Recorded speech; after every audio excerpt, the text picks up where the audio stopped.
The following is a Goulash Media production. goulashmedia.net. Welcome to the System is Down.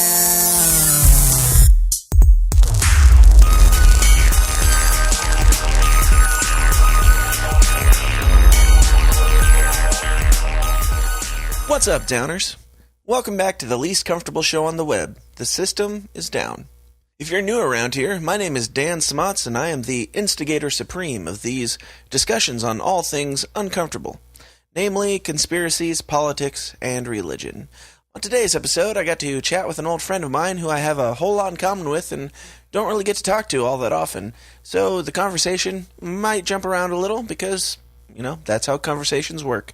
The initial discussion was sparked by him kind of loosely challenging what is my sign-off at the end of this show every week, question everything and stay uncomfortable.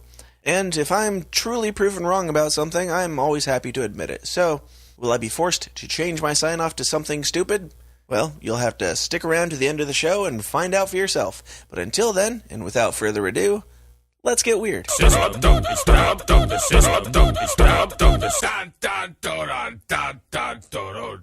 My guest today is an old friend who we have kind of a very random history together that has been sparsely here and there and strange, starting from, whether CR remembers it or not, when I was 10 years old and his band came to the small town of Lido, Illinois.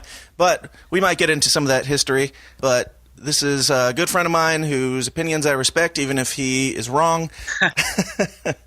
My former employer also, CR Pendleton. CR, how's it going? It's going crazy as ever, man, in a good way. Sure. Not a bad way. Absolutely. Well, we did record an episode together early on in this show that has never aired for whatever reason. It's going to sound really controversial. Like there was stuff that couldn't even be repeated. I'm afraid to put it out because of the magnitude of the contents. No, it was just kind of a whatever, just chatting episode. We ended up talking about music more than anything, which had nothing to do with like conspiracy theories or whatever. Yep. So that might come out someday. Who knows? Maybe if I do like a pay subscription bonus episodes or whatever, maybe I'll give that. But CR, give a little bit of background on you. I mean, you are libertarian and you're into conspiracy theories and you're Christian as well. So give a little bit of your history. Yeah, man. Okay, so just for listeners quickly to understand who I am now, I'm a pastor at a multi-site church, and I'm a central pastor. I don't pastor a specific site. Yeah. But I spent years in the music industry, mostly the Christian music industry. I toured with different artists. I produced and several different artists and wrote songs and stuff that people might know if you were, 10, 15, 20 years ago in the scene. Did more stuff behind the scenes, like, stuff that would be on goofy TV shows and stuff. A couple that were on MTV and things like that, but really nothing major. But I ended up making a career out of being a producer and then starting a production business with multiple studios across the country, which is where me and Dan got reacquainted because He had a band that came and worked with us, and then he had excellent songwriting and production abilities that we ended up collaborating and working together on a lot of stuff. But so I have a background in the music industry, and then my past before that was I was raised in a very conservative Christian household, very legalistic, somewhere very Pentecostal, but almost like a Baptist Pentecostal. Hallelujah. Yeah, it's sort of hillbilly background kind of mix. I hear you. So in a small town in Ohio. So I have a really, really strange background with all that stuff. But oddly enough, it didn't turn me off to the things of God. I mean, I really had to go through a whole phase of figuring out my own faith in the process. But that made me question a lot of things. So I don't generally take things at face value. For better or worse, you could call it my damage and my stuff. And years of counseling have helped with that. But basically, I am all about examining things, looking at things, asking the questions, and really just you've got to come to terms with those things before I think you can develop a solid faith. Before you can figure out what you believe, before you can reach a certain level of maturity, you have to go through a lot of that stuff. Sure. And so that's my background. That's where I'm coming from. Very cool. Now, this is the week of the release of the Flat Earth episode, which, if you hated it, don't click off yet. That's not really what we're here to talk about. That came out, and CR, you were texting me. We were having a conversation about your take on not necessarily the topic itself, but kind of the implications of that and how different people process things or whatever. We got to a point in the conversation where I basically said, great question. Do we want to talk about this on the podcast instead? Because it was getting a little juicy. So I thought we could pick it up here. Do you want to give kind of what your stance was there and what brought up some of these questions and thoughts that you had? Yeah, absolutely. I guess the biggest thing is I don't look down on anybody for believing in flat Earth. I'm not a flat earther, but I think it's cool if people want to seek out truth, and they have to ask the big questions in the process. And I feel that way about theology as much as I feel that way about politics and anything else in our lives. So if you're afraid to ask the question, maybe there's something deeper there that you need to go into. Yeah. But I think it's cool to ask the question. There's nothing wrong with that. And that's kind of the conversation where you and I started. And it was basically a sense of everything requires belief. You have to have faith in something, right? I mean, I'm sitting in a chair right now. I have faith that this thing's actually going to hold me and that I can sit here. And my faith is kind of experience based. I've sat in this chair before. I've sat in other chairs. I've also sat in chairs and they didn't hold up, So, sure. So you're going to have experiences where, it may damage your ability to have total faith in something. But all of that stuff is you have to believe a number means what it does in order for it to have a certain value. If somebody says that 2 actually means 3, and you have to process that and work that through, then that could change your way of viewing things. But then we also have sort of culturally accepted standards and norms that we all generally agree with. So and we live in a society. So it's this tension of living in a society where there's generally accepted things, and then at the same time questioning and figuring out what is true in that process. So I could rant forever on that, basically going all the way back to Adam and Eve and how, our curiosity and our ability to have the choice and then to be manipulated in that choice, questioning things. My view is, as a Christian, a believer, is that we questioned God's truth. We questioned his truth and his love for us. Right. And that's what got us into the mess in the first place. And so one could take away from that and go, well, so what you mean is even questioning anything leads to sin and, and that kind of thing. So, and no, that's not the case. We're here now. But if you go back and look at the original sin, it was really, my belief is, it was in not trusting God, that he actually loved us, and us actually believing that, and then questioning, whether his intentions for us were good, sure. And then listening to the lies of evil. So, yeah, that's basically where we left off in the conversation through text. You had made that comparison to, the original sin and us questioning that. And I said, so in this case, talking about the flat earth stuff, would you say that in this case, God is the government, or God is the people who are hiding this? Or, hypothetically, what is your concern in, or do you have concern in having the discussion about the flat earth stuff? No, I think I really don't have much of a concern in the discussion of it. I guess I'd have to qualify that. That's not true. If it's not much of a concern, there is some concern.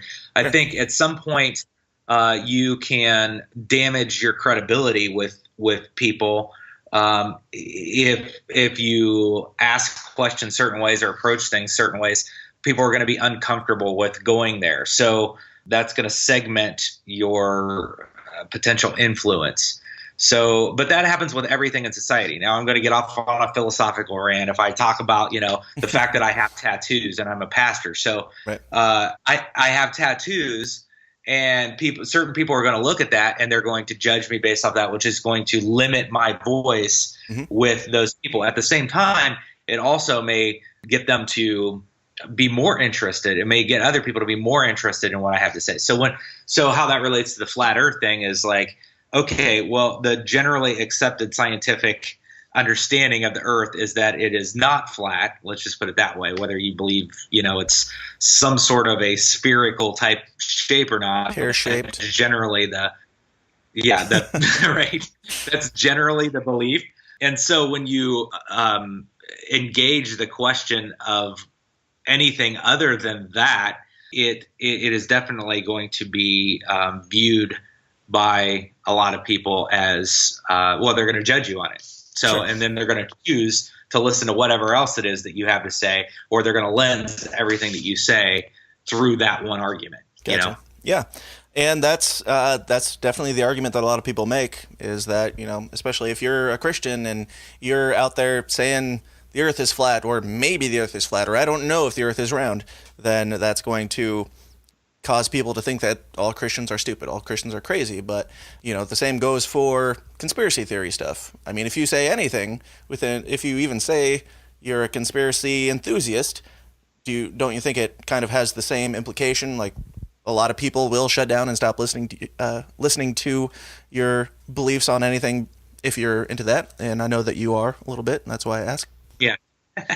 Well, I think if you're being honest and you are a believer, then one would have to understand that everything that we experience in this life has been affected by sin, and therefore there's a falseness to it other than God. So from the belief standpoint, of course, people's stuff gets in the way of everything. It's like, do we live in a fallen world? Yeah. So are you not getting the whole story? Yeah, you're not getting the whole story. People are protecting their own interests. Yeah. People's identities are wrapped up in everything that they do. So you're getting a false picture of everything. The other day, I was looking at a couple of things online, and I work a lot with young people in music. It's always been a passion of mine. Yeah. And as part of that influence, I'm always telling them, hey, look, everything that you see with these artists is not what you're actually getting. I mean, everything from their pictures to the music, the production, what you're hearing live, a lot of it is, pre-recorded. There's nothing wrong with that. I'm not judging that. I'm a fan of it. Actually, it's totally cool. But you're getting things that have been absolutely precisely edited. It's a product. And yeah, absolutely. And their pictures have been photoshopped and tweaked out to be really appealing. Mm-hmm. And that's the society that we live in. Everybody is doing everything they can to put forth an image. And so is it, a conspiracy to believe that everything that we're seeing is not real? I think it's okay to ask those questions and go, hey, how much of this stuff is real? How much are we being told and fed lies that aren't true, Mm-hmm. Or lies and things that aren't true in order for someone to get a certain agenda across and things like that. But I also believe that it's unhealthy to live your life completely in that space of just not believing anything and not just questioning everything, Gotcha. But I'm a Gen Xer, man. This is what you're going to get with me. It's like everything's crap, man. Yeah, and that's actually something I was going to bring up, because I mean the whole topic of this is kind of, I say every episode, question everything and stay uncomfortable. Kind of curious if you think that is in itself inherently wrong, and also when you were talking about the music stuff, it seems like maybe you'll disagree because you're probably still more deep into looking into that stuff and knowing where things are going than I am. But seems like a lot of the millennial generation is looking for more of the raw, unfiltered, like live stuff and just the stripped down production, that type of thing. So it kind of seems like people are going the way of we're kind of done with all the, the plastic. Everything kind of looks the same. Everything sounds the same. They want something real. They want real conversations. They want real, like if somebody is struggling with, or not even struggling, if somebody is questioning the shape of the earth, we kind of want to know about it. I mean, I think it's worth the discussion. Yeah. Okay. So there's that first part of that was the sense that millennials are going towards a more real experience or wanting more truth. And then the last part with the flat earth thing was that it's okay to have the discussion and go there, I think is what you were saying. That's right.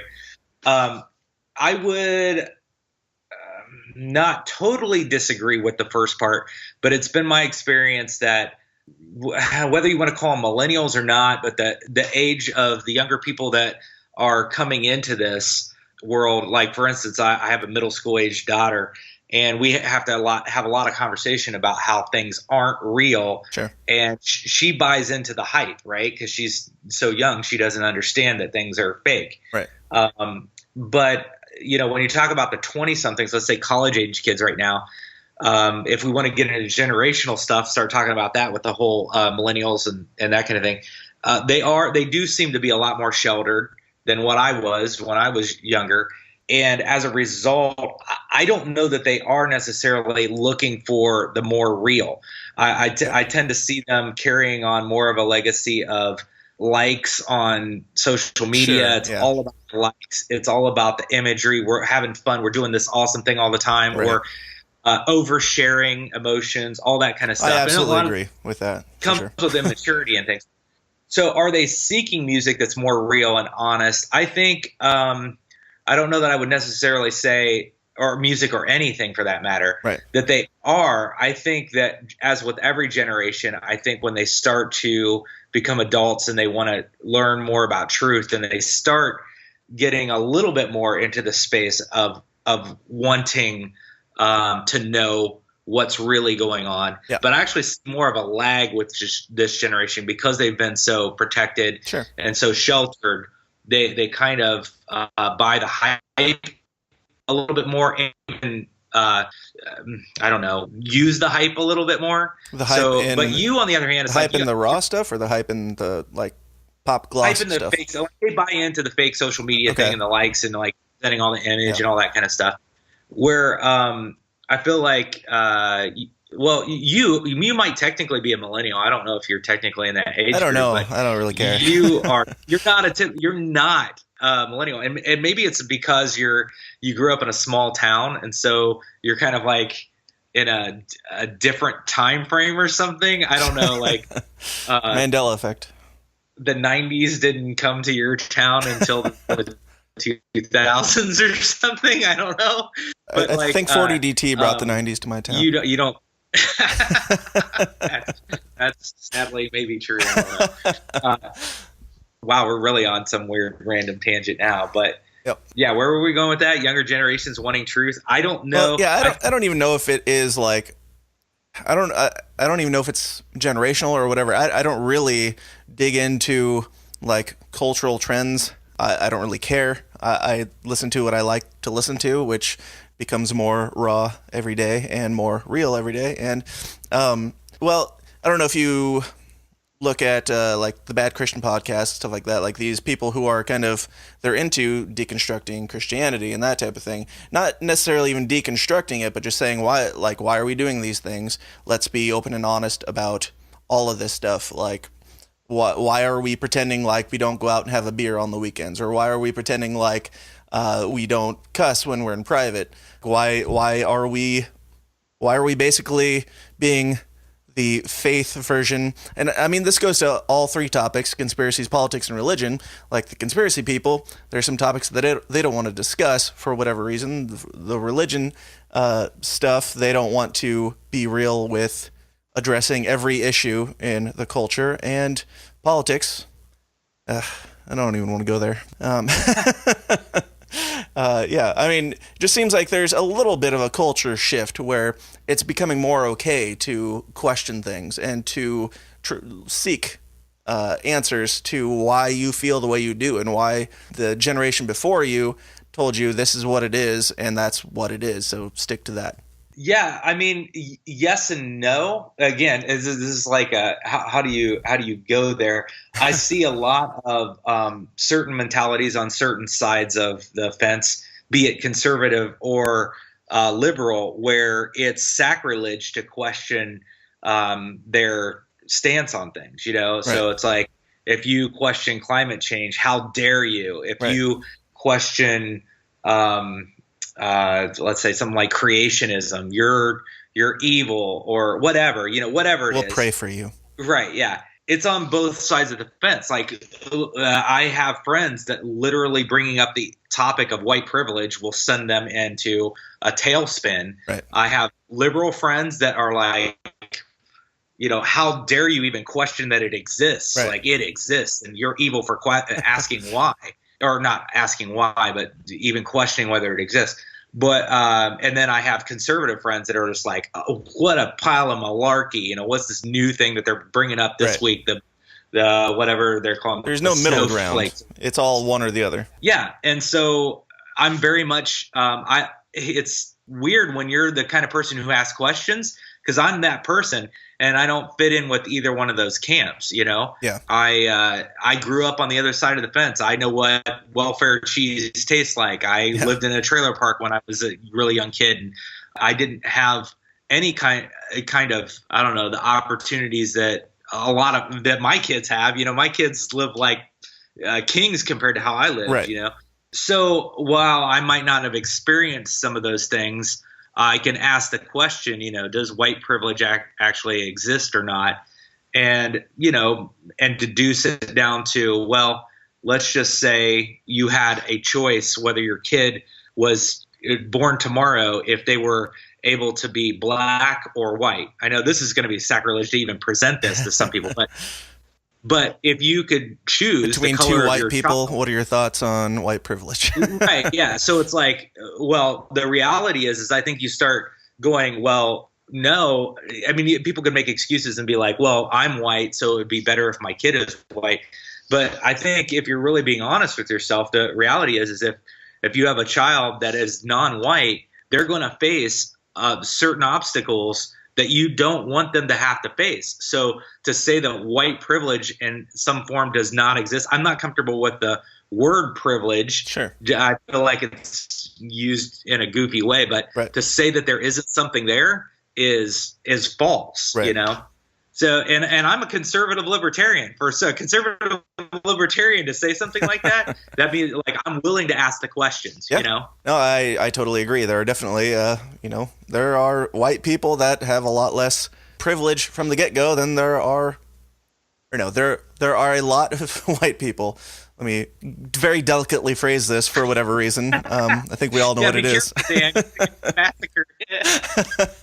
There are plenty of white people who actually do have less privilege than certain black people. And it really just depends on the area of the country that you are, because some of these areas push the white privilege agenda so much that black people are elevated higher than white people. And I think it's wrong either way. Like, I know that it's all just social stereotypes and everything, but to make a blanket statement that if you're white, you are more privileged than anybody who is black I think it's false. Well, as with anything, it's anytime men, and I mean men and women, come together and they try to solve, humankind, when they try to solve a problem, they're not going to be able to, because, again, this goes to my theology, but we are sinful human beings. So our solutions, including any type of what we might think is the best form of government, is not going to be a good enough solution. It's not going to solve the problems. Yeah. So are there some solutions that may work a little better than others? Yes. And I think that's as good as you can get. But as you point out, and I don't think we're on opposite sides of the fence when it comes to the white privilege thing. Mm-hmm. I think I would agree that there are you can find instances in both cases, but I certainly believe that if you have a color of skin other than white, you're going to face some different issues. Yeah, for sure. Right. And so then you get into that whole reverse discrimination situation. If you try to counter that, create social justice platforms that allow for what one may hope would be more equality, but ends up creating problems. So again, we're sinful human beings. Our solutions are not going to work. Is there, and I think where you and I live is in this finding conspiracy in anybody who comes forward and says, no, this is the way it is, and this is the way it is going to work the best, and don't ask any questions. Right. That's where I think it probably pokes at both of us. Sure. And I understand that. I understand that with people who would say that about God. Yeah. It's like, yeah, man, I get it. I get why you need to ask the questions. It's okay. Go ahead and ask the questions. I'm going to believe what I'm going to believe, and I'm going to tell you what I believe. Yeah. But I think it's very important that someone asks the questions. Yeah, and if you're open-minded enough to be the person who is struggling with these things or asking the questions, then you should be open-minded enough to accept the fact that somebody else has come to a conclusion on those questions. I mean, whether they've necessarily thought about them or not, you got to accept that other people have, they're people. They've gone through the shit that they've gone through, and they've come to a different conclusion than you. So you have to accept that, not just assume that everybody who has a complete structured stance on something is not questioning things, Right. Yeah. And I believe in us having a relationship with each other. I mean, the truth is I love having a relationship with people who have different opinions than I do. It might be my personality. A lot of times it's just more fun, Oh, yeah. Debate these things out. But I have tons and tons of friends, and my best relationships are probably with people who have very, very different opinions than I do. And to me, that's a reflection of God. I love living in a relationship with other beings and being able to be given grace and give grace. And it's not always easy, and that's the challenge, but it's the rich part of living life. Yeah, I absolutely agree. And going into this discussion, we were kind of at odds in our stances on what we were talking about, I felt like, which I really enjoy, and I'll especially bring somebody on who I think disagrees with me if I value their opinion, which I do of yours. And I just don't want to be the only guy representing not flat Earth. You're far from that. There's plenty of those. I'm the guy. No, but I mean, I have my opinions on it, and I'm curious. I still don't even understand how flat earthers view like something like the eclipse coming next week, you know? Well, we could talk about that, but I don't want to. I don't want this to be a flat earth discussion. Okay. I do have an explanation for that, but not now. I'm more interested in, like I said a little bit ago, do you think that, let's get to kind of the core of it. Like, do you think that my statement, question everything and stay uncomfortable, is, like, from your stance, do you think that it is wrong or it is sinful, or do you think it's pushing the line as far as, your thing is theology. Let's go there. Do you think that it is sinful to question everything and stay uncomfortable? Well, that's a really good question. There's, I guess you could say there's two schools of thought on this. That is, everything is sinful. So, yeah, but God's grace covers it. Or that questioning in and of itself is not sinful. I think, and this is going to sound squishy because I'm going to say, like, I don't think it matters my opinion on which side of the fence that is. Yeah. But I do, I will hearken back to my original discussion, was what got us in this mess in the first place was questioning God's love for us, like not believing it. So, but we're here now. Yeah. That's a done deal. So, so at that point, we're on a journey back to God. He's making all things new, and he uses it's like his grace covers us, and we're on this journey back to him. And in that process, no, we're not going to be super solid and absolutely confident in everything. And that's a process. It's a journey. So asking the question on the journey is not a bad thing. That's my view of it. Okay. So trying to avoid, but inevitably not avoiding the topic of flat earth. Like I said in the episode, a lot of people think that this idea that we are on this plane and God is right above us, and it gives us more significance, not even just us personally, but it gives the whole of humanity more significance, and people find that it helps them find God and love their fellow humans around them a little bit more. I'm curious to your thoughts on that, because who wrote Pale Blue Dot? Was it Dawkins? I don't know. The book Pale Blue Dot, I mean, he basically makes the case that if we are this speck on a speck that is Earth, in this speck that is this galaxy, in the vastness of everything, and who knows what is out there, it's laughable to think that you have significance. And he uses that to say it's laughable that there's a creator that created you, who cares about you and your experience in this life. You have very little significance in the vast scheme of things, and you're kind of stupid to think that you do. What are your thoughts on that? Not necessarily on flat Earth, but you said that a lot of people might hear the idea that maybe people question the shape of the Earth. Maybe they think there's a possibility. You think that people will it will discredit them on their faith and their walk with God and that type of thing. But there are a lot of people that find it way more spiritual and way more brings them closer to God. Yeah. Okay. So I would, starting back with the original premise, if it was Dawkins or whoever, that's an atheistic standpoint. It's sort of I believe that you have to have more faith not to believe in God than to believe in God. Sure. But to base yourself whether or not the Earth is the center of the universe or whatever, I think that's a total. I think it's missing it. But again, for me, it comes into my belief that God sent His only Son to die for us, and that right there shows significance. Sure. It's not Carl Sagan, by the way. It wasn't Dawkins. My bad. Oh, different atheist. Yeah.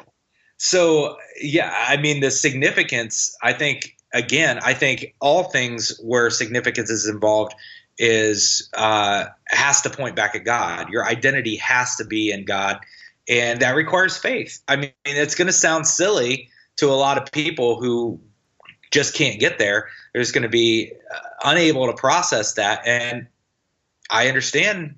But that's the reality that I absolutely believe is true. Sure. That God loves us so much that He gave us a choice and allows us to make mistakes, but is sovereignly guiding us to Him and sent His Son to die for us. Yeah. I mean, that is the core of my faith. So I don't base it off of whether the Earth is flat or round or the center of the Earth, the Sure. universe or not. Right. But do you think that it is irrational of some people to do so? Like I said, you said that it could discredit you. Some people think that it gives you more credit because you're being more loving. Well, not necessarily your acts, but the idea of you having more significance, being more loving to people, and being more closely related to this God that's hovering above us than being this on this pale blue dot. Well, okay, so I'm not sure if you're asking me to judge their sense of. Well, you were saying like it makes you look crazy, but a lot of people disagree. Yeah, for some people, just like my tattoos make me look crazy to some people, and they don't want to listen to what I have to say. So all people, people judge, and you're going to segment your, the people that you can influence based off of certain things, because that is the sinful nature of man, and they're going to judge those kinds of things. So, do you ruin your potential influence? Sure. Yeah. If you tell people you believe in lots of different things, that's going to ruin your influence. The existence of God? I mean, you're talking about general consensuses. There's a pretty big group of people that are going to say that you're crazy because you believe in God at all. You believe in a creator. So therefore you are old school, and your opinion doesn't really matter. Yeah, absolutely. They're going to do that, and one has to be able to accept the fact that that's a reality, and then work within that. I love people who are great apologists. Mm-hmm. Yeah. I mean, there's a few guys that I could point to their direction and say, yeah, these people can make the heady, intelligent arguments, for, and use all kinds of scientific terminology and all that kind of stuff. But at the end of the day, the core of what we had started off talking about was everything requires faith. Yeah. Everything requires belief. And you have to – I don't know if this is a good statement to say, but I used to say you have to get off the train somewhere. Sure. It's like you keep I'm pretty sure you said that in the last episode, so has it changed since then? Yeah. It's like you can keep traveling down the train, but, you got to kind of decide what it is that you believe in. You can still be working it out. But, I mean, for me, it's like I know. Sure. I know that God is real, and that's a lot of it is your personal conviction too. It's like when you really believe in something, like no one and nothing will derail you from that. Yeah. So you say that maybe how do I know? Maybe I'm wrong. Maybe I'm wrong, but I feel like we don't know anything. I know what I believe. How do you know?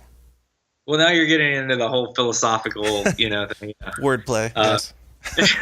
Yeah. What I know is what I believe, and what I believe is what I know. I mean, it is they're tied together. Sure. I don't know how someone can know something and yet not believe it. Like you can know of something, but if you truly know something intimately, I believe that you would believe it.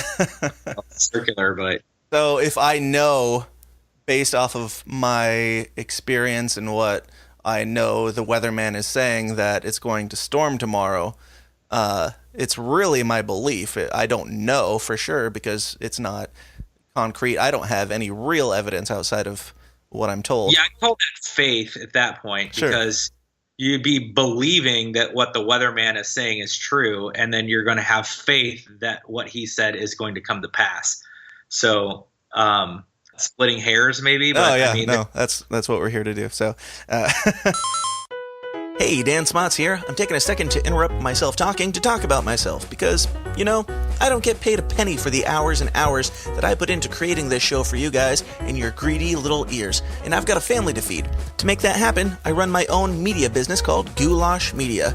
If you have a need in anything from video production to graphic design to audio production and beyond, you can get it all for a painfully fair price at Goulash Media. In video, I do weddings, music videos, commercials, pageants, plays, etc., etc., etc. For design, I do photo editing, album art, logos, branding, business cards, merchandise, you name it. For audio, I do engineering, production, editing, jingles, and, well, podcasts. So if you've got a media need of any kind, or if you'd just like to give a little something back and help keep my children fed, check out all the endless options at my website, goulashmedia.net. That's goulash, Goulash, media.net, where we cater to the little guy with the big vision.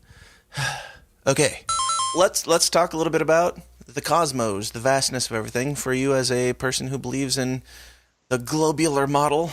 Not that I necessarily don't, but as somebody who does, like, what do you think? What do you think's going on? Let's talk about maybe aliens. Aliens? Sure. Yeah. Well, again, it's this is going to sound relativistic, but what do you call an alien? Well, anything that is not part of your system, right?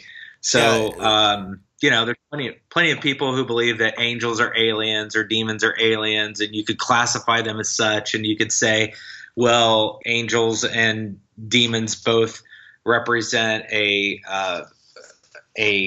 beings that God created that were, if you believe the Bible, were given free choice because they chose those that chose to follow after Satan fell. So. So there's an argument there. I mean, I wouldn't disagree with any of that. And if you want to call them aliens, then I guess you could technically go there. So on that level, are there other, beings out there like humans or whatever that God created? We just simply don't know. I mean, the reality is we don't know. And anybody who says no, that's not true, Like, okay, well, evidence, please. Or, Right.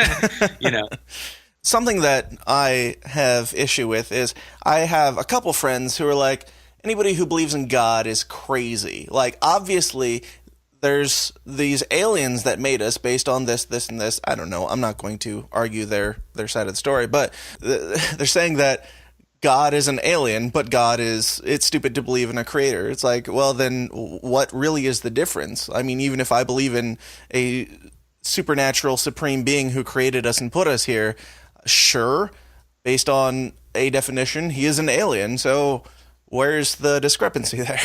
yeah, I mean, again, their belief system requires faith, and it isn't unlike other belief systems throughout the world that would view God as either not sovereign or not triune or not. Yeah, so they just have a different form of what the creator looks like in their minds, Right. you know? So I'm not asking what everybody else believes necessarily.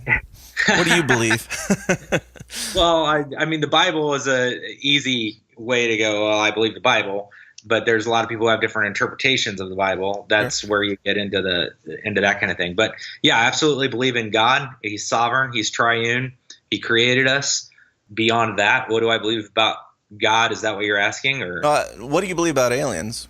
Oh, well, I like to believe in the possibility of something like that. I'm a huge Star Trek fan, man. Sure. I'm a way bigger Star Trek fan than I ever was into Star Wars. I dig Star Wars, but how dare you, dude? I'm a next generation guy, so I grew up in the '80s, and that was fun. So I love the idea of exploring the space, if you will. Sure. But is that a part of my theology? No, it is not a part of my theology. I prefer to stick with the solid foundational things that I know, that I believe from the Word of God. And if it's not switching really, from no to believe now, yeah, right. If it's not really in there, then I'm not gonna go down that path. Other than to say that, hey, it's fun to think about, but and I don't think there's any danger in necessarily questioning everything and staying uncomfortable. You're right. Yeah, yeah. So how do you think, like, if there were aliens, do you think that would negate anything from the Bible? Like, did Jesus die for their sins, or do they have a different Bible given from the same God where they have a different Savior, different Jesus? Like, do you think that is heresy to even make that statement? No, I think it's fun to think about. What was it, a Larry Norman song? Or somebody wrote a song of there are other beings out there, did God die for them too? Or I'm sure he did too, or something like that. I can't remember, but I know there's some lyrics to a song. Nice. Anyway, yeah, I don't know clearly. How can we know that? But it would really depend on, man. I will tell you that there are people who believe, for instance, that like things like how the Bible talks about the sons of God and the angels and things like that, and they believe like there is, and you can get there if you really want to get there. I hate going down these paths where you start getting into weird interpretations of Scripture. That there, was a convergence of the sons of God and Satan included in that same group, the Nephilim. That the sons of God were non-fallen. Some people believe they're angels. Some people just believe they're a different created race or something like that. But that they were pure or something like that. I don't know, man. It's like a lot of people have weird ideas about that stuff. I call it weird. It's just, but I like weird. Well, we're going to get into that. Not you and I, but we're getting into that on this podcast for sure. I had people asking for it specifically.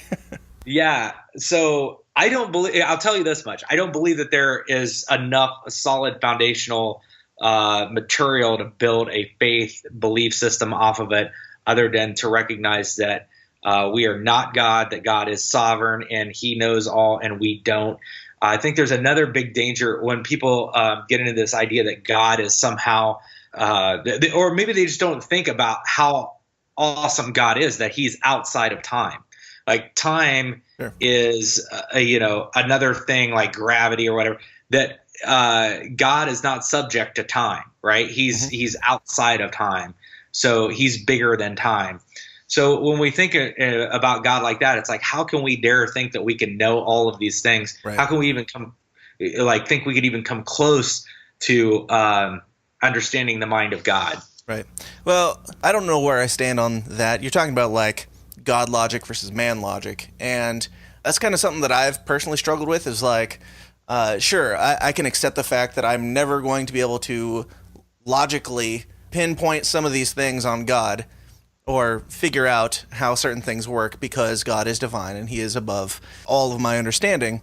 However, God did make us in his own image. Therefore, one would assume that he would give us the logic that he has to some degree.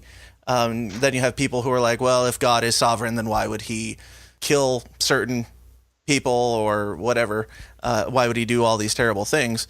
Which I can kind of see where they're coming from. I don't really know where I stand on it because, like I said, if God made us in his own image, shouldn't we think at least a little similarly to how he does? Yeah, well, again, it's hard to fathom because we don't know the potential outcomes for those things. So some people would go, well, God allowed this village to be, taken to be, washed away in a tidal wave or whatever, Yeah. and how could he allow something like that to happen? But we don't know that God was actually, in a loving way, protecting them from a much worse outcome of their future. It's when we get into this assumption that we know better than God, Sure, and that because those things happen, that absolutely means that they would have lived a much more fruitful and happy life, and it was destroyed. That kind of thing. sure. Would you agree that? Even me, basically, kind of agreeing with you on that. Like, we have God logic, but not God understanding necessarily. We don't see the whole picture. I can agree with you on that. Would you say that Christians who go up to somebody who has just gone through a disaster, maybe a death of a child or something, and say, all things work together for the glory of God, would you say that they're assholes? Because I would. I would say that they're terribly insensitive and ignorant. That would be if you wanted to equate that to being an asshole, then I would say that might fit the definition. Sure. That's just a heartless thing for someone to do, and sadly, it's not recognized as that. I mean, and a lot of these people are well intended, and a lot of people who haven't had pain in their life Right. don't know how to deal with it. So this is where it requires grace out of us in every direction. We receive grace and we Right. must give grace. It's like, yeah, that sucks and it's bad and it hurts the person who is not being their pain is not being understood. At the same time, that may be an offering of love, and the best thing that can come out of somebody's mouth. That's all they know how to say. Yes, I definitely know people who are there and was raised around a lot of them.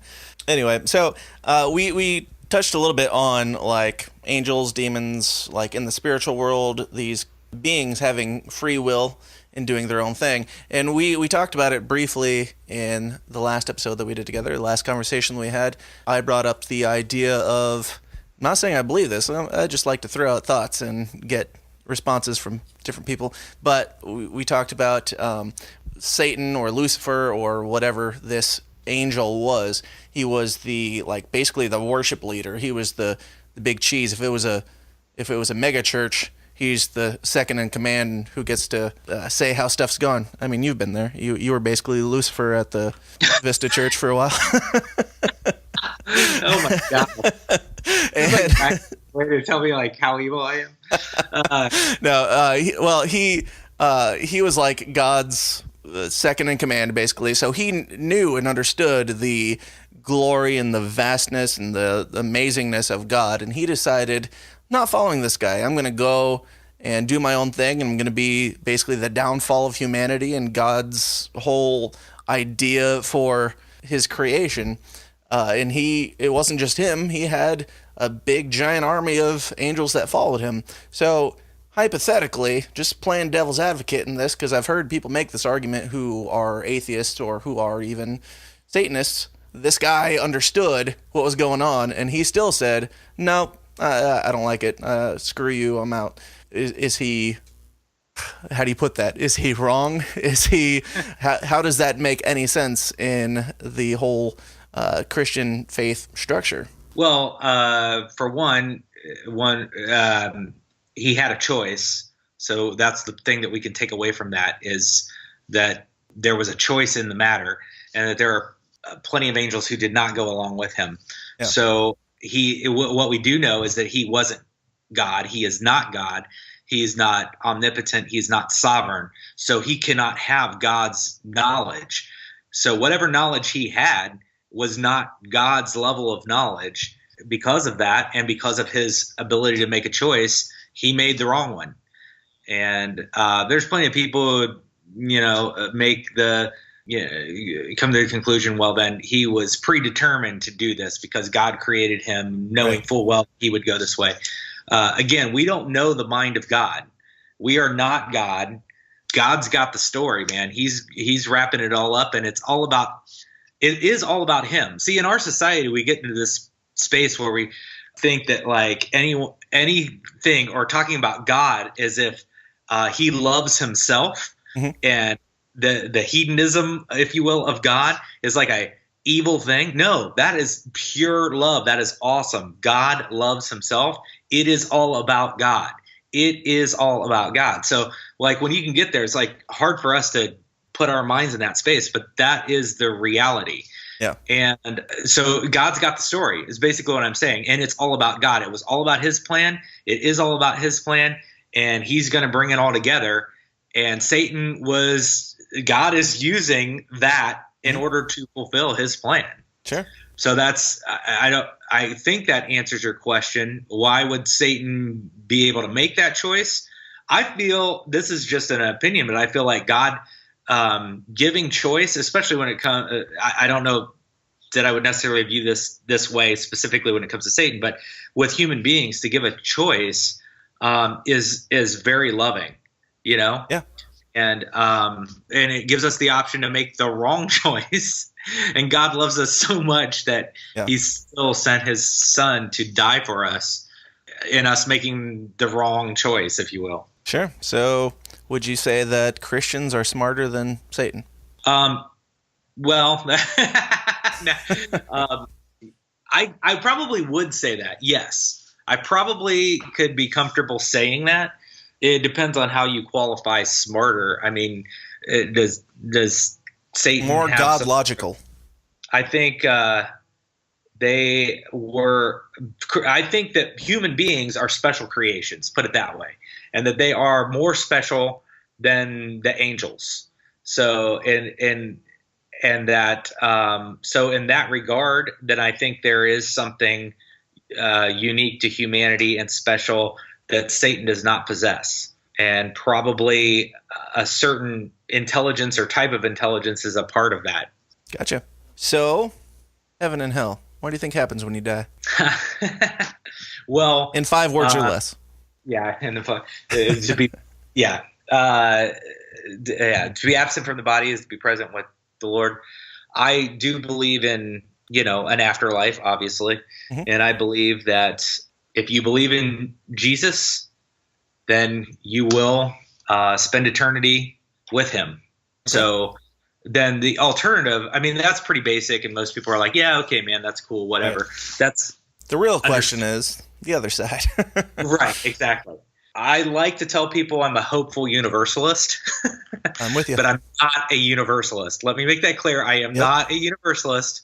However, I am a hopeful universalist in that it would be great if in God redeeming all things that all spend eternity with him. But I can't get there theologically. Or I cannot get there based off of Scripture. Sure. I do believe that there is a consequence for sin. Based off of the Scriptures, there appears to be an eternal consequence for sin, at least as we understand eternity and what the Scriptures say. Sure. So beyond that, I don't know how to process it any other way. Yeah, I've pretty much said kind of the same in other conversations. I would say I am a hopeful universalist, and I don't have a reason to be so other than my love for people and my understanding, and also, most importantly, what I think, what I hope, and what I believe is never going to change what is, so it doesn't really matter. That kind of goes for everything, like, especially, I don't know, I've gotten into heated debates, or I've been a part of them. I haven't necessarily, the ones that I remember, I didn't take a strong stance, but like the Revelation and like the apocalypse or whatever, the second coming, it's like, well, pre-trib, post-trib, mid-trib, who cares? Because no matter what, I mean, you see these churches, they're splitting and dividing amongst each other based on stuff like stupid stuff like that, where it's like, it doesn't really matter what you think. It doesn't change your faith if you think that God's going to take people to heaven before all the shit goes down. It's going to be what it is. So why are we really arguing about this? Yeah, and I get that. Sometimes when you get into those spaces, some people think that that's like a flippant way to approach it, because you're like, yeah, man, whatever you believe, it kind of doesn't matter because whatever's going to happen is going to happen, kind of thing. And I get that. True. On the flip side of that, I do think there is a disservice in teaching a falsehood if you have the ability to read the scriptures and process that. And the rapture, I think, is false theology. I feel like it's a totally invented thing from a few hundred years ago, and it became a part of really Western Christianity, but it gives a false sense of hope. I could say that the rapture in general, you think, is false? I'm just trying to address your heresy here. Do you think that people are taken up, or do you think that this all goes on? The word rapture isn't even in the Bible. Okay, sure. So you can get into this debate about what that actually means, where there's a catching away, if you will, and this action in a twinkling of an eye kind of thing has been taken and ran with and turned into everything from movies and books to lots of stuff that have absolutely a bunch of, well, Nicolas Cage being a part of it kind of sums it up. I mean, it's about as real as National Treasure, put it that way. Which is fun and entertaining. Don't get me wrong. I love that. But when it comes to the scriptures, that's the stuff where it really gets goofy and dangerous. And I'll tell you how I think that it gets dangerous is I experienced this in my own childhood. Was I grew up in a very legalistic household where where I was told all of these things about. I have a feeling you're about to tell the exact same story that I told on a different podcast when they were asking me about this. Yeah, but go on. Let's find out. We had to watch these movies like A Distant Thunder and A Thief in the Night. Yeah, and it was like nightmares of the white vans coming and people's heads getting chopped off. I mean, it sounds ridiculous, right? And who shows this crap to their 5-year-old kids? My dad did. Right. Same here. So how did that impact your life? It made you believe more in a loving God, right? Yeah. It was kind of wounding and damaging, to be honest with you. Definitely messed with my theology. Yeah. But the problem with that mentality, too, I see a lot in conservative Christianity is this sense of like, well, we don't have to be good citizens, or we don't have to take care of our property or pay our bills because, Jesus is going to come back and we can just like bail out on everything. And that sounds like a joke, but I have known people, and I grew up, I don't want to say that necessarily there are people in my family that are like that, but there might be people in my family that were kind of like that. So it's really unhealthy. And so on that level, I get a little bit like, now it's not just cool that people believe whatever and the end results will, come there. There's a lot of damage that happens as a result of, I believe, false theology and a false reading of the scriptures and things like that. So talk about that a little further. Explain the damage, because I'm curious if it lines up with my experiences. Well, how was your childhood? So here's like some of the things. Like in my house, we were not allowed to call Lucky Charms Lucky Charms. We had to call them Blessed Charms. Yep. And we were not allowed to call deviled eggs deviled eggs. We had to call them angeled eggs. To Yep. the point of when I was in 4th grade, I went over to one of my friends' houses, and they invited me over for dinner. And I said, "Would you pass the angeled eggs, please?"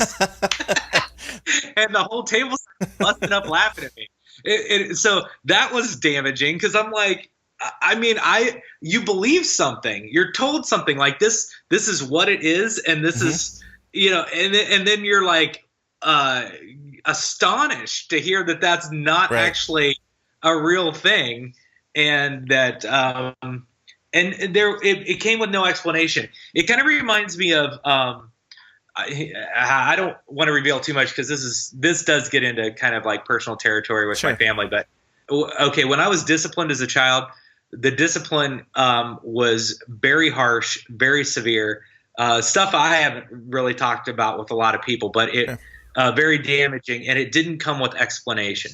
Okay, so when you're a kid and you get that kind of thing that happens to you, there's no way to process it in your mind as a child. So it didn't come with love. It didn't come with a set of instructions. And that informed my theology. It basically made, because your relationship with your parents, specifically your dad, kind of sets up a way of processing how God could love you. Absolutely. The main protector in your life. If they don't do their job in a loving way, and again, I'm not trying to blame my dad. I hate this culture. Like everybody blames their behaviors and everything else on everybody else. We're all sinful people. Everybody needs grace. But and my dad's dad was an alcoholic and essentially drunk himself to death. Sure. But that generational sin, that stuff gets in there and gets passed down, and as a result, my dad didn't necessarily know how to father me the way I needed fathered, and that was my concept of God. So like things did not come to me with explanations. They were just like, this is the way it is, and that's how it is. And then you go out and you interact in society and you realize that that's not the way it is, and you don't have the foundation to even or you have your own kids and you're like, wait, why am I doing this? Exactly. Yeah. No, I totally agree. And yeah, I mean, nothing against my dad. His dad was a much more conservative pastor than he was, and was much more strict on that stuff. And I kind of had similar things. I mean, he's still, to my knowledge, has never even tried alcohol, but that didn't stop him. Nothing bad, I would say, but just like not explaining why. Just you did bad, and so now you must be punished for that. Not you did bad, as I try to do. Not that I'm I would say probably a horrible father, and I'll probably find that out in 20 years when my kids start their own podcast. But I'm going to interrupt you there, because the fact that you say that, though, I mean, you're not a horrible father. I know you not to be a horrible father. Sure. But the fact that you would even be questioning that is a good sign, because it means that you're concerned about it. You know, the parents who think that they're great at doing what they do, that might be a problem, you know. But anyway, didn't mean. But yeah, when I discipline my kids, I mean, I try not to make it out of anger. It's impossible not to at certain points because we're human, but I always try to, like, if I'm saying you did this, and I rarely ever spank my kids, but if I do, I'm like, you did this, you know that was wrong, right? Yes. You know that you've done this multiple times, right? Yes. So now I'm going to inflict some physical pain on you so that you remember that next time, because there's certain ages where you can't reason with them. You can't say that's bad, like say running out into the street. Like, I'm going to yell at you. It's going to sound like I'm angry, but it's because I love you. And I didn't get that as a kid. Yeah. And also on the Revelation topic and the rapture and all that, I was wondering if you would get into this at all. I mean, maybe you had this, but when I was on a podcast recently, the Subversion podcast, it's a guy named Trey Weaver that I've had on the show. He does like a music podcast, but he always asks at the end, like, what are your thoughts on the afterlife, heaven and hell, and that type of thing. He asked if I, especially being raised in a conservative Christian household, if I had was I ever afraid of death? And I would say, and I did say, No, I wasn't really concerned about death. I was concerned about hell and punishment. And especially with the rapture and all that, like, I was raised thinking, if I thought a curse word, because God knows all your thoughts, or if I would even say crap or anything like that. Like, that's the problem with curse words, is where does it end? But like, if I thought like a quote unquote impure thought and did not ask forgiveness for my sins, if I died or if the rapture happened, then I would be here because I thought crap. And I had quite a few times when I was a kid, because I was raised with the whole Thief in the Night series and everything, and then going on to the Left Behind series, where it's like, it could happen any time, and if your heart's not right, if you thought the word crap, then you might be stuck here. Right. And you'll have to get your head cut off, or Yeah. or you're going to hell.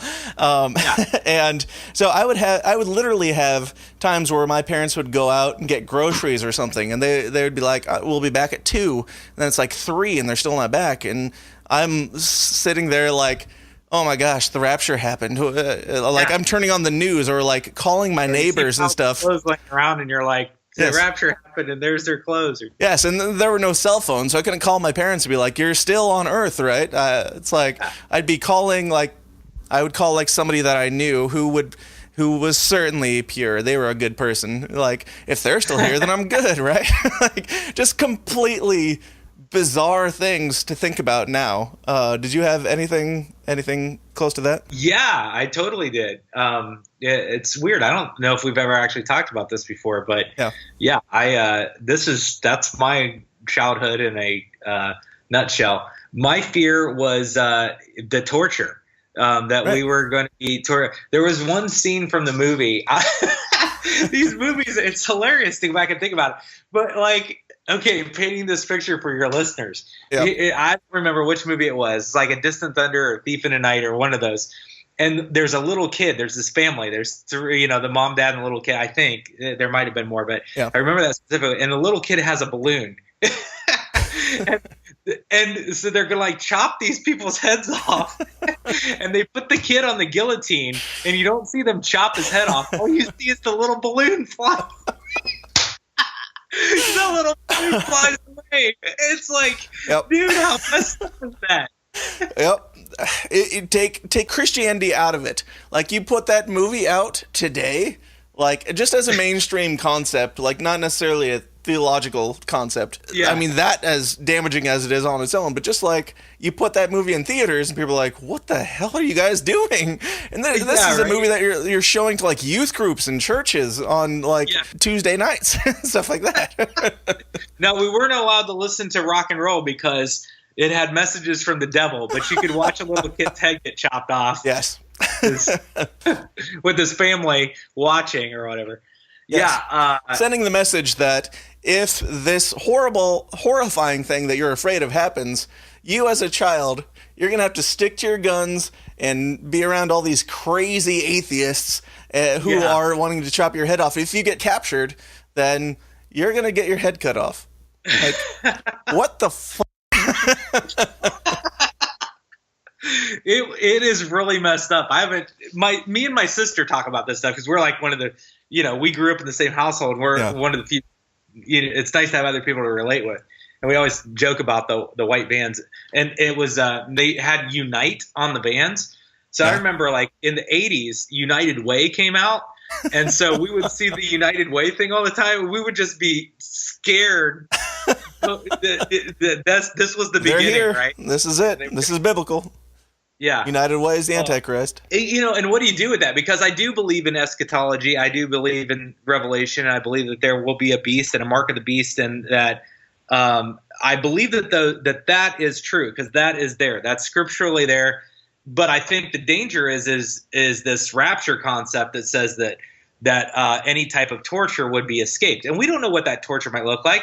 I mean, theoretically, that is going on now over in the Middle East. If you're a Christian, there are certainly factions of Muslims that will chop your head off if you are a believer.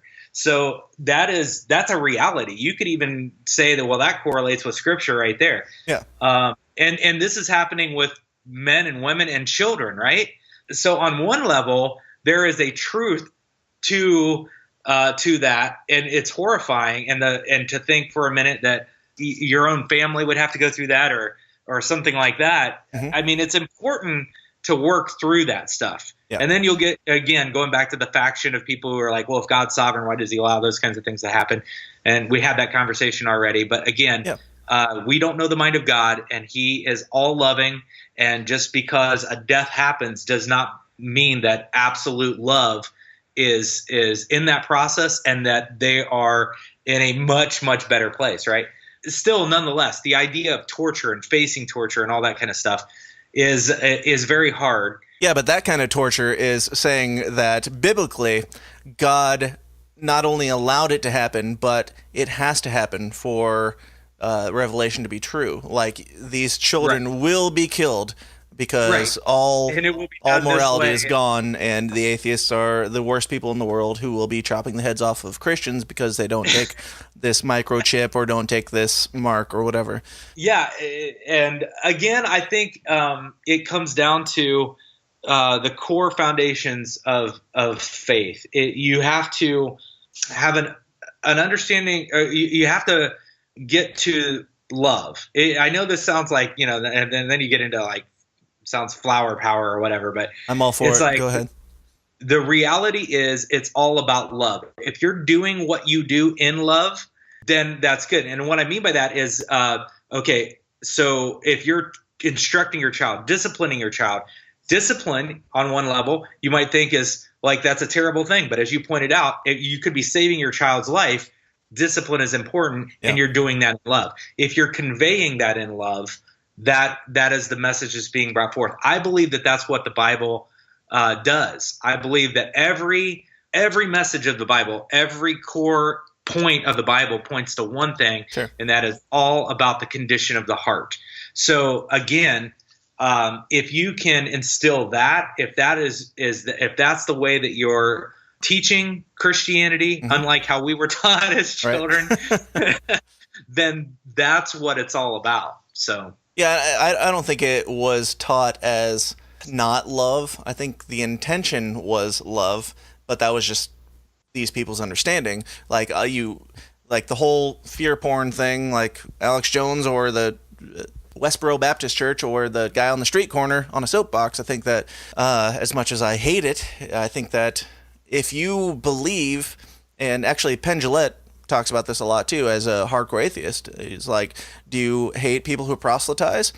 No, I don't. Because if you honestly believe that these people are going to die, or you think that if you think that they're going to die and go to hell and burn in a lake of fire forever, or if you honestly believed that the rapture was going to happen and the vast majority of people would go to that lake of fire, then you'd be a total douchebag if you didn't say something. So I don't necessarily hold it against them because that's their belief, but I do hold it against them because what are you reading that brought you to that point? Okay, so I think you made a good point there. You talked about something you called Alex Jones fear porn. In my view, the rapture, I don't know what you would call that, but like your pre-trib rapture marketing, if you will, like all these movies and all that whole movement is a fear-based and thus not a true Christian religion. It is a religion. It's a cultish in itself. And if you believe it. Right. And again, I want to focus on the fact that it's fear-based. It is not love-based. It is fear-based. And I feel like that is the biggest harm in it, Yeah. And this goes along. Well, hey, we're on a track that's actually pretty in line with your podcast because it talks about conspiracy theories and all that kind of stuff. And if you've noticed in the news lately, there's been a lot of hype about the microchipping of people, right? Yep. And so that's a big deal. And me being a libertarian, generally conservative libertarian, I'm opposed to anything that allows that kind of, tracking or forced kind of thing, anything that would allow people to basically be categorized and that kind of thing, which I believe that this kind of stuff does. Yeah. I'm not into it for that reason alone, but that is in our news right now. And how many more generations will it be before that's just commonplace of putting technology inside of your body? And then how would that play into a possible scenario where we talk about, the mark of the beast? Is that a mark of the beast? I think based off the scriptures, it only is if it's a denial of Christ in the process of accepting it. Sure. But nonetheless, I mean, it's kind of interesting that we're in that time and space right now, and that technology is coming into reality. Yeah. Well, yeah, we could definitely talk on that for a little while. If you got time, we could keep talking and maybe record a second episode. Yeah, I don't even know how much of the first episode you want to use. I like the vast majority of it, for sure. But I would like to get into kind of technology, spirituality, stuff like that. I mean, we have a lot that I'd like to pick your brain on. Okay, yeah, let's keep going. I'm down for whatever. Well, I'm going to wrap it up there, and as I said, we'll probably continue talking here, and it might turn into a second episode, but I'd love to talk to you more about maybe politics, but definitely like technology and faith and stuff like that, because that's kind of a big issue that's going on right now in our current world, and I'd love to get your thoughts on that. But before we get into that, for this episode, CR, thanks for coming on, and do you have anything that you want to plug before you break out here? I've got nothing these days. I mean, I'm doing a little thing over on YouTube where I do 1-minute covers just for fun, but I'm not trying to sell anything or be anybody. Well, that's fine. What's the YouTube?